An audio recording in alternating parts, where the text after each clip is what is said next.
నమస్తే welcome to BCN news. ఈ రోజు వార్తలతో మీ ముందున్నది తేజస్విని। ముందుగా ముఖ్యాంశాలు। అబుదాబిలో పర్యటిస్తున్న సీఎం చంద్రబాబు రాష్ట్రంలో పెట్టుబడులు పెట్టాలని పారిశ్రామికవేత్తలకు ఆహ్వానం, విశాఖ భాగస్వామ్య సదస్సుకు రావాలని పిలుపు।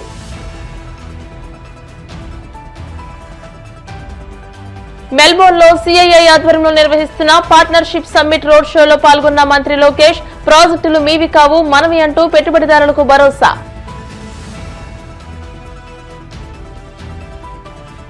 రాష్ట్ర ప్రజలపై పులివెందుల ఎమ్మెల్యే జగన్ కు ఎందుకంత కోపమన్నా మంత్రి అనగాని ప్రజలకు మేలు జరుగుతుంటే ఎందుకు అడ్డుకుంటున్నారని నిలదీత।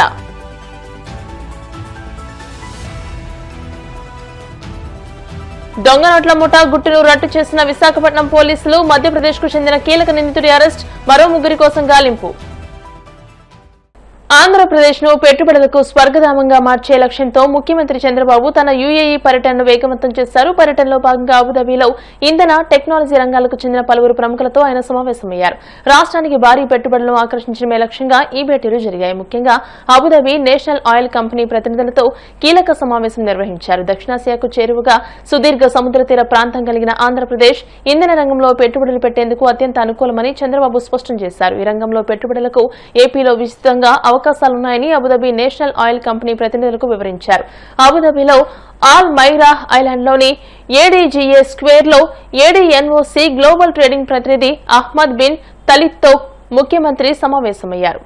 ఆంధ్రప్రదేశ్ కు గూగుల్ డేటా సెంటర్ రావడం వెనుక 13 నెలల నిరంతర కృషి దాగి ఉందని రాష్ట్ర ఐటీ విద్యాశాఖ మంత్రి నారా లోకేష్ వెల్లడించారు। ఆస్ట్రేలియా పర్యటనలో భాగంగా మెల్బోర్న్ లో Australia India business council CII సంయుక్తంగా నిర్వహించిన పార్ట్నర్షిప్ సమ్మిట్ రోడ్ షోలో ఆయన పాల్గొన్నారు। ఈ సందర్భంగా పెట్టుబడిదారులను ఉద్దేశించి ప్రసంగిస్తూ ఏపీని పెట్టుబడులకు గమ్యస్థానంగా ఎందుకు ఎంచుకోవాలో వివరించారు। ఏపీలో పెట్టుబడులు పెట్టడానికి 3 ముఖ్య కారణాలున్నాయని లోకేష్ తెలియజేశారు। So just to give you a bit of context, I won't bore you with a long speech, but I'll give you 3 reasons why you should consider Andhra Pradesh as your destination in India. Number 1, we have a leadership with proven track record. Our Premier, Mr. Naidu, is now in version 4.0. This is his 4th term as a Chief Minister. He comes with a lot of experience on how to get critical projects grounded. His experience working with Government of India also helps ensuring that you have a soft landing in not only in India but in the state of Andhra Pradesh. He is of course backed with a very young team. 50% of the legislatures are first timers, 17 out of the 25 ministers are first timers. It's not my grey hair, but I'm actually a senior minister in his cabinet. So we bring a lot of passion, a lot of energy to get things done.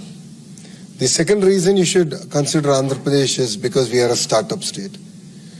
We have that mentality to get things done. We are not complacent. And once you shake hands with us, it no longer is your project, it becomes our project. So I'll give you an example of this. When we talk to any investor and they're looking at Andhra Pradesh, first thing that gets done is a WhatsApp group gets created. All the respective leadership across the political spectrum, the government and the private sector are added to this WhatsApp group. And then on a daily basis, we actually start interacting with each other to understand what's the status, what's the agreed timelines, where are we stuck, what are the areas that we can do better. You know, one company, and one example of this is one company which is into the hospitality sector. This morning we updated them where exactly is the land allocation status, where is the file, and by when are we going to get it cleared. So we believe on delivering it. We believe on following up on your project and ensuring that we not only meet your timelines, but we actually beat it. So 2 other projects I like to talk about. One is Google. And all of you have now heard of it. It's a nice wow, but 13 months of hard work went behind it. కల్తీకి brand ambassador జగనే అని మంత్రి అనగాని సత్యప్రసాద్ ఆరోపించారు। రాష్ట్ర ప్రజలపై Pulivendula MLA Jagan కు ఎందుకంత కోపమని ప్రశ్నించారు। ప్రజలకు మేలు జరుగుతుంటే ఎందుకు అడ్డుకుంటున్నారని నిలదీశారు। మంగళగిరిలోని టీడీపీ కేంద్ర కార్యాలయంలో ఆయన మీడియాతో మాట్లాడారు। రాష్ట్రానికి పెట్టుబడులు తెచ్చేందుకు సీఎం చంద్రబాబు, మంత్రి లోకేష్ లు కష్టపడుతున్నారని, విశాఖను ఐటీ హబ్ గా మార్చేందుకు కృషి చేస్తున్నారని అన్నారు। వైసీపీ నేత జోగి రమేష్ టిప్ నకిలీ మద్యం కేసు నిందితుడు జనార్దన్ రావు మాట్లాడింది నిజం కాదా? తప్పు చేసిన వారు ఎవరైనా మా పార్టీ ఊరుకోదని హెచ్చరించారు। నాణ్యమైన మద్యం సరఫరా చేసేందుకు అనేక చర్యలు తీసుకున్నామని అన్నారు। 1924లో వాళ్ళు చేసినటువంటి అరాచకాల గురించి మేము ప్రతి ఒక్కరికి ప్రూఫ్తో చూపించాం. మేము పోరాటం చేశాం. అప్పుడు కల్తీ మద్యం పూర్తిగా తయారు చేస్తూ ఉన్నారు, గవర్నమెంట్ అడ్డు పెట్టుకుని వాళ్ళ అనువాయులే సంపాదిస్తున్నారు, వాళ్ళు చేస్తున్నారని చెప్పేసి మేము పోరాటం చేశాం. జంగారెడ్డిగూడలో జరిగితే మేమందరం ఎమ్మెల్యేలు వెళ్ళాం. 1924లో ఎప్పుడూ లేని విధంగా 30,000 మంది నకిలీ మద్యంగా కారణంగా చనిపోయారని చెప్పి నివేదిక ఉంది. మేము అన్ని కూడా ప్రూఫ్స్తో సహా చూపిస్తూ ఉన్నాం. 30 లక్షల మంది హాస్పిటలైజ్ అయ్యారు, కిడ్నీ ఫెయిల్యూరో లేకపోతే లివర్ ఫెయిల్యూరో అని చెప్పాం. ఏ గ్రామానికి వెళ్ళినా కూడా మద్యం తాగి మా కొడుకో మా హస్బెండో ఇట్లా అనారోగ్యంతో ఉన్నారని చెప్పేసి తిరిగేవాళ్ళు. సీఎం రిలీఫ్ ఫండ్ కూడా పెట్టుకునే దౌర్భాగ్యమైన పరిపాలన అప్పుడు ఉన్నటువంటి పరిస్థితి.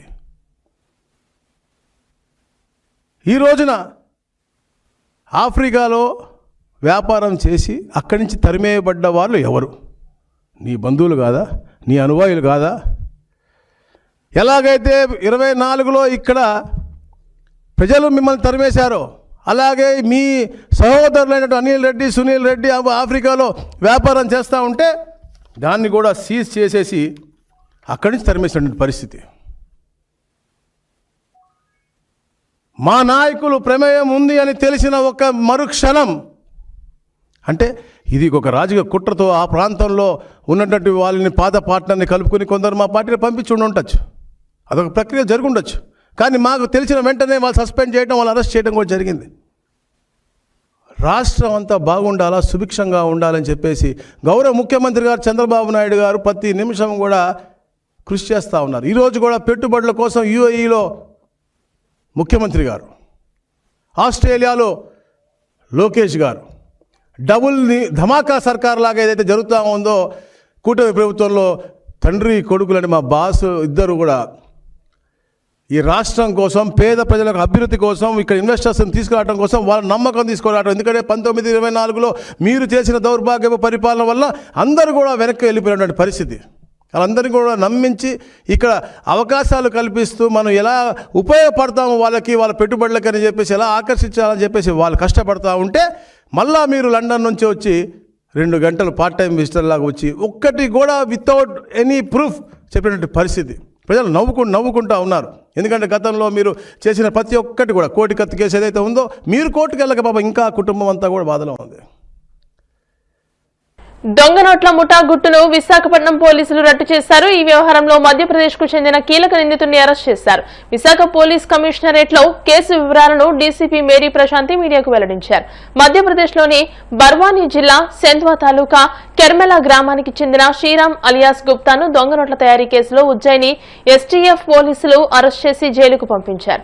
జైలు నుంచి బయటకు వచ్చిన తర్వాత అనంతపురం జిల్లా ధర్మవరానికి చెందిన గంగాధర్ అనే వ్యక్తి ద్వారా విశాఖ నగరంలోని ఎంవీపీ కాలనీ సెక్టర్ 11లో నివాసం ఉంటున్న పాల వరప్రసాద్ అనే వ్యక్తితో అతనికి పరిచయం ఏర్పడింది. విశాఖలోని తన ఇంట్లో దొంగ నోట్లు తయారు చేసుకోవచ్చని వరప్రసాద్ చెప్పడంతో శ్రీరామ్ దొంగ నోట్ల తయారీకి అవసరమైన ప్రింటర్, పేపర్లు, కటింగ్ యంత్రాలు, గమ్, రంగులు ముంబై నుండి తెప్పించాడు.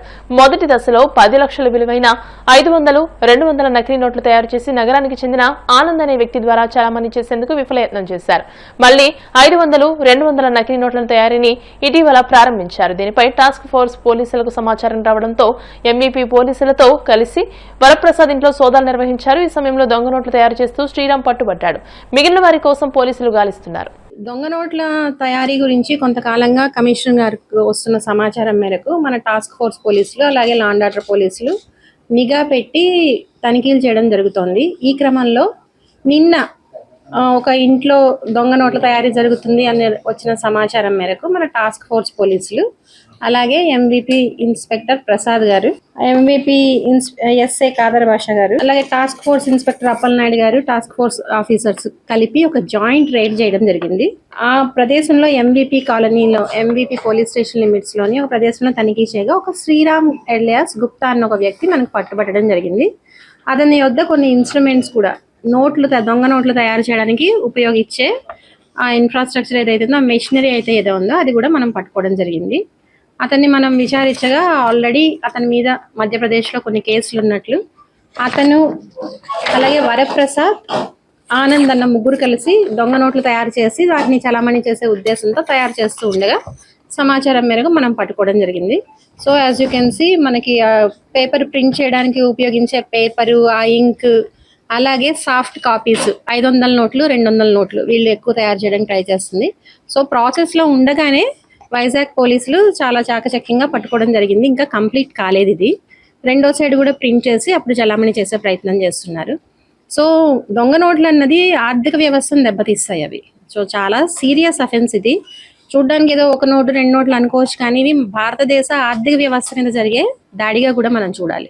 సో దీన్ని, ఇంత పెద్ద నేరాన్ని జరగకుండా ఆపిన టాస్క్ ఫోర్స్ పోలీసుల్ని, అలాగే MVP ఇన్స్పెక్టర్ని సిపి సార్ అభినందిస్తూ సిపి సార్ చేతుల మీదుగా వాళ్ళకి అప్రిసియేషన్ కూడా ఇవ్వడం జరుగుతుంది. అలాగే పౌరులకు కూడా ఇట్లాంటి సమాచారం ఏదన్నా ఉన్నట్లయితే మాకు తెలియజేయవలసిందిగా కోరుతున్నాం. వైజాగ్ వాస్తవ్యుడే, ఇతను ఆల్మోస్ట్ ఒక 5 years నుంచి ఆ ఇంట్లో ఉండడం జరుగుతోంది.